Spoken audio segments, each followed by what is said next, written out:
Если будете так же, как я, ломать вдруг стены где-то, то прежде чем этим заниматься, когда будете подходить к электрике, обязательно разберите выключатели, розетки там и так далее. И посмотрите, куда уходит питающий провод.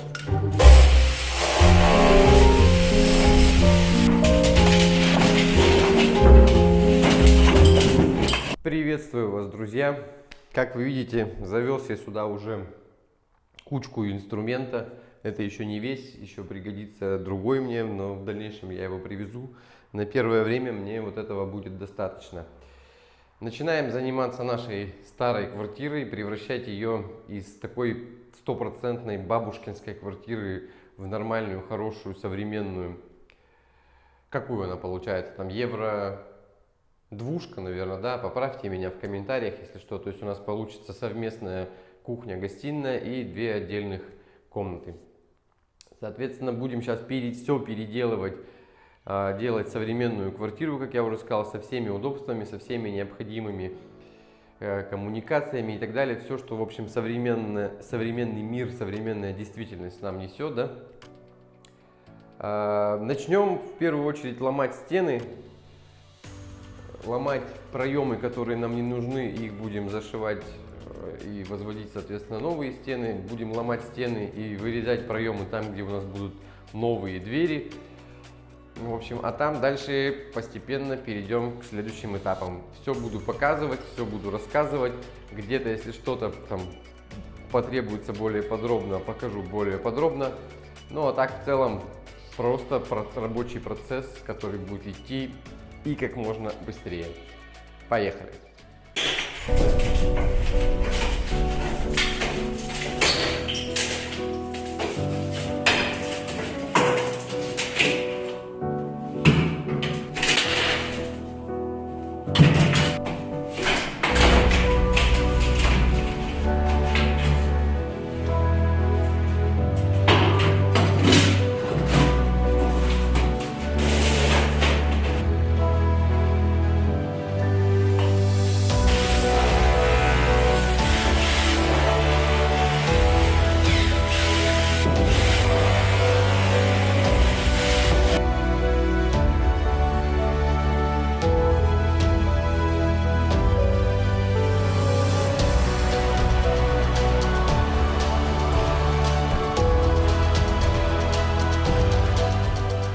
Если будете так же, как я, ломать вдруг стены где-то, то прежде чем этим заниматься, когда будете подходить к электрике, обязательно разберите выключатели, розетки там и так далее.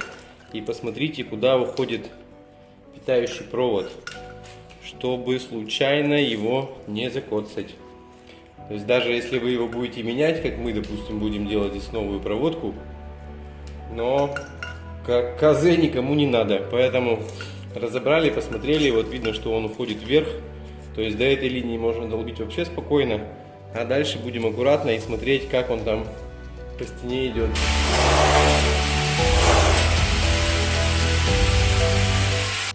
Ну вот так потихоньку, помаленьку добрался до распределительной коробки. Вот у нас тут два выключателя, один шел на кухню, второй на эту комнату. И дальше пошла разводка.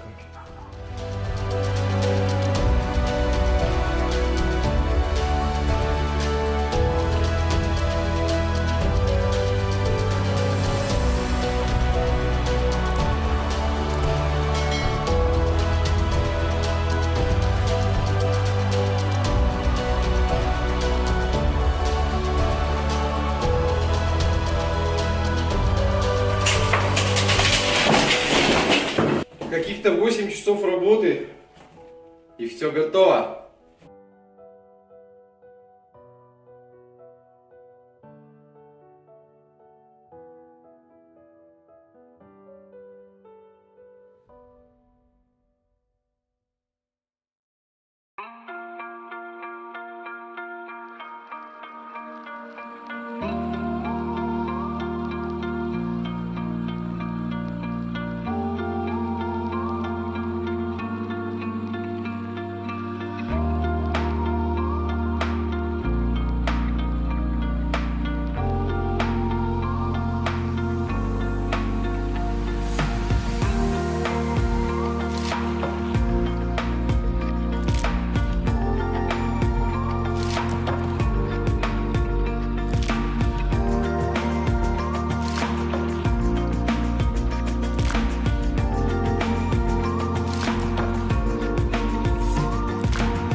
Так, ну немного закончил я с разрухой, слегка прибрался тут.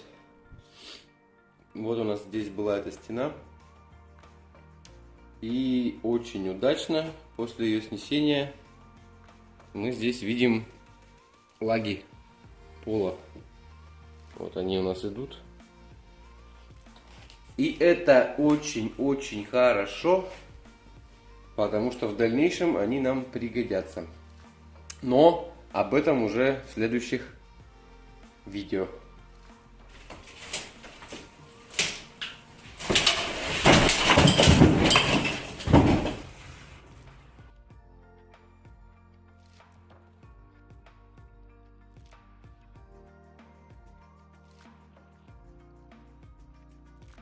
Так, ну почти все, друзья.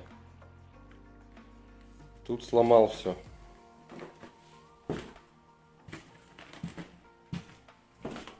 Вот у нас общий вид. Это будет гостиная, кухня. Здесь сломал стену, где была кладовка.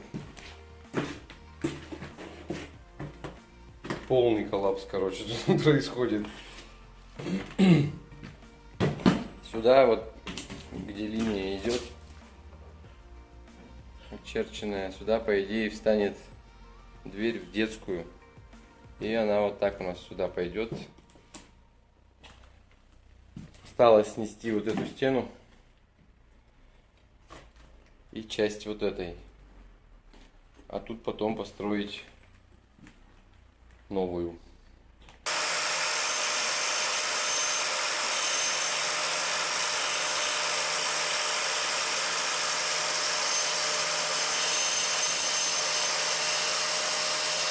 Отличная, друзья, работа. Конечно, не удается избавиться от всей пыли, но очень помогает, по крайней мере, не вся квартира в пыли. Взял я специальный кожух, вот такой на болгарку, чтобы собирать пыль. Сейчас попозже расскажу. В целом я его брал, конечно, чтобы штробить стены под будущую электрику, но вот сейчас мне нужно вырезать проем под будущую дверь. И чтобы, соответственно, мне не ломать его и не получались у меня кривые там эти все сломы, а потом их равнять как-то и так далее.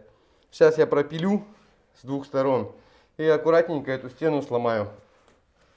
Ну и сейчас допилю и чуть-чуть расскажу вам об этом кожухе, что он из себя представляет.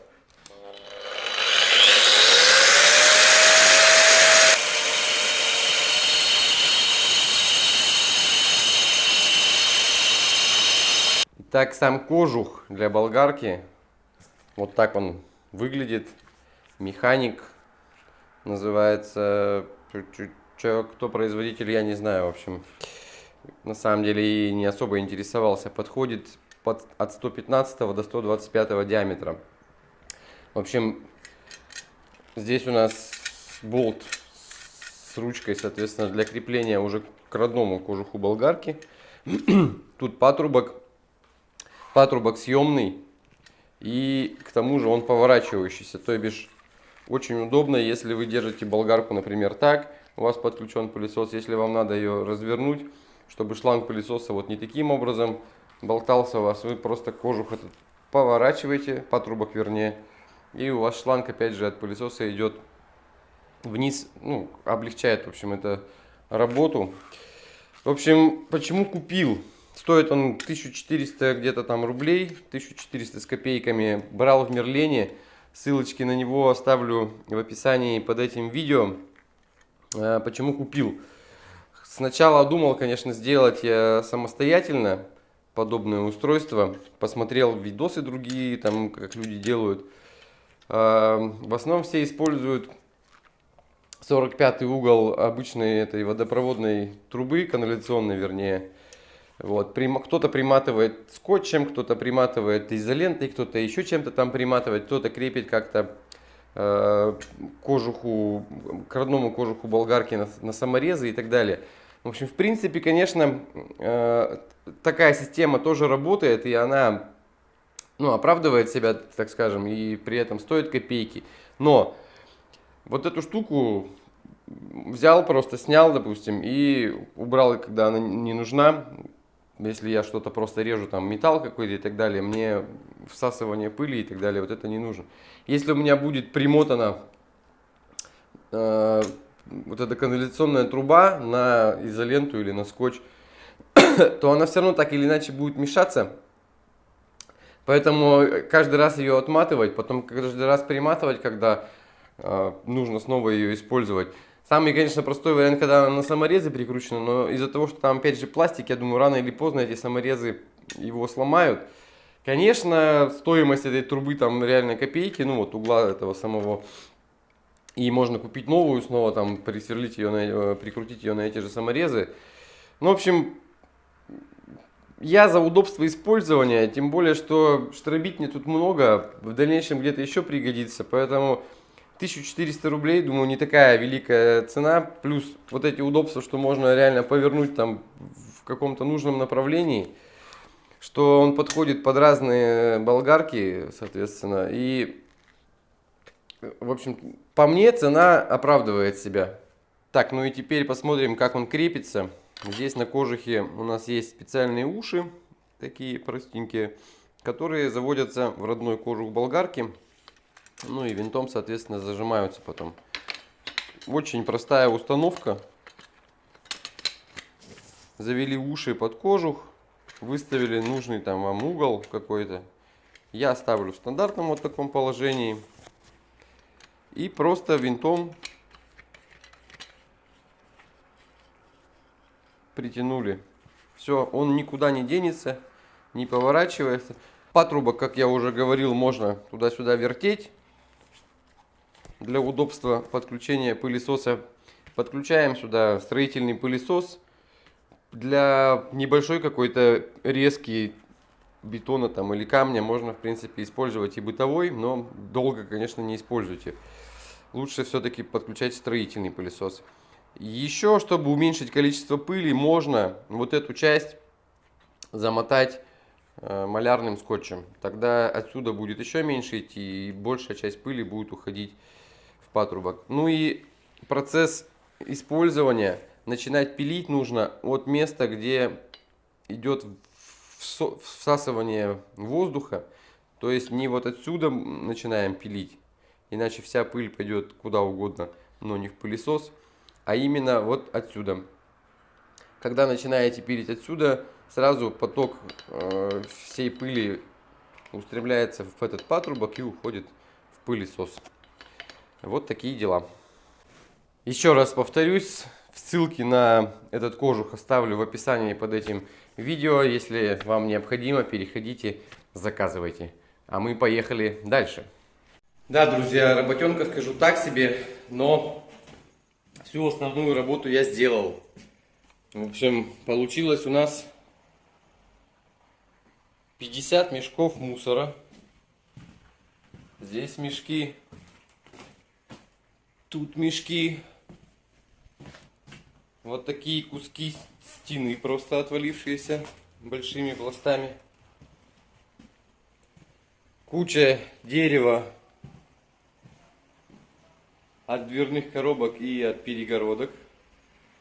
Двери, еще не все. Специально я не убирал все двери, чтобы пыль не летела по всей квартире. Поэтому эти двери тоже демонтируем. Тут у нас вообще отсутствие пола. Почему-то строители пожалели досок, я не знаю, и сделали вот такими отдельными кусочками все это дело. Так, ну и все, друзья. С основным ломанием я закончил. Осталась одна стена у нас между ванной и туалетом. Ей займусь чуть позже. Надо просто немного передохнуть. В ближайшее время приедут к нам новые окна. Займемся их монтажом. По этому поводу выйдет отдельный ролик. Далее будет у нас входная дверь. И надо заниматься возведением новых стен. Ну и что касается новых стен, хотел спросить у вас совета. Напишите, пожалуйста, в комментариях, как вы считаете, может быть, у вас был опыт, из чего лучше делать стены. Будет ли это какой-то кирпич или керамзитные блоки, или как они там правильно называются, позагребневые. Либо сделать просто каркас из профиля под гипс, зашить все гипсой, сделать утепление, не в качестве утепления, а в качестве шумоизоляции. Здесь будет у нас кладовка для хранения наших заготовок зимних, да, на зиму, которые, вернее, заготовки с нашей любимой дачи. И одновременно гардеробная под верхнюю одежду, ну или под какую-то такую еще одежду и обувь, которая используется нечасто. Поэтому, как такового, конечно, как таковых мощных стен здесь и так далее, их не надо. Тут вроде как бы так все достаточно просто. Единственное, что звукоизоляция, возможно, нужна будет, потому что все это будет дело граничить с детской комнатой. Если в гостиной собираются люди, там разговаривают, шумят, не знаю, какая-то вечеринка происходит, а ребенок в это время, например, спит или делает уроки, или просто там чем-то занят в своей комнате, то звукоизоляция не помешает. Поэтому, если, допустим, делать гипс, то его, скорее всего, да, все эти перегородки проложить утеплителем, пенополистирол или вата, либо делать какие-то более капитальные стены. В общем, я не знаю, я пока думаю по этому поводу. Напишите, пожалуйста, в комментариях под этим видео, что вы думаете, как вы считаете лучше сделать. Говорю еще раз, возможно, у вас уже был опыт возведения вот перегородок именно внутри квартиры. Ну и плюсы, минусы, там, я не знаю. А я пока буду сам размышлять и тоже думать, из чего же все-таки мне сделать эти стены. Вот такая обстановочка у нас получается. Вот слева вы видите сейчас дверь, открытую имеется в виду. Это будет вход в спальню в нашу. Чуть правее пошла дверь и проем в целом, это будет вход в детскую комнату. А самая левая дверь, вот эта, она будет зашиваться и проем будет закрываться полностью.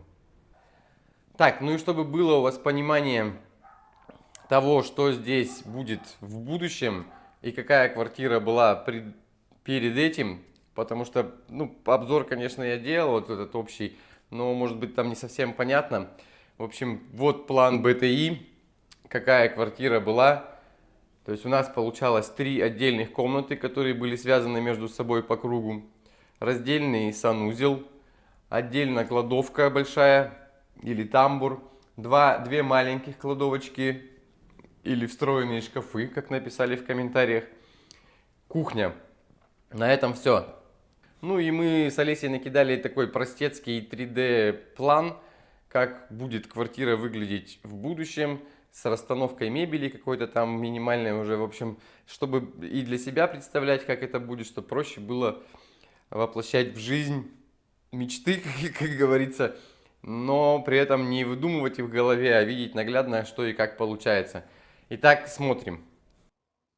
Вот что в итоге у нас должно получиться. Кухня-гостиная 24 квадратных метра, небольшой санузел на 3,5 квадратных метра, кладовочка, она же гардеробная, на 3 квадратных метра, наша спальня 17 квадратных метров и детская комната почти 12 квадратных метров. Вот такая идеальная квартирка. На этом все, друзья. Но я с вами не прощаюсь. Еще предстоит очень много работы, а соответственно выйдет очень много новых роликов. Поэтому подписывайтесь на канал, жмите колокольчик, ставьте все уведомления, чтобы не пропустить новые выпуски. Пишите комментарии обязательно, ставьте лайки, ставьте дизлайк, если видео не понравилось. Опять же, пишите комментарии, что именно вам не понравилось. Мы будем меняться. Всем вам огромной удачи и пока.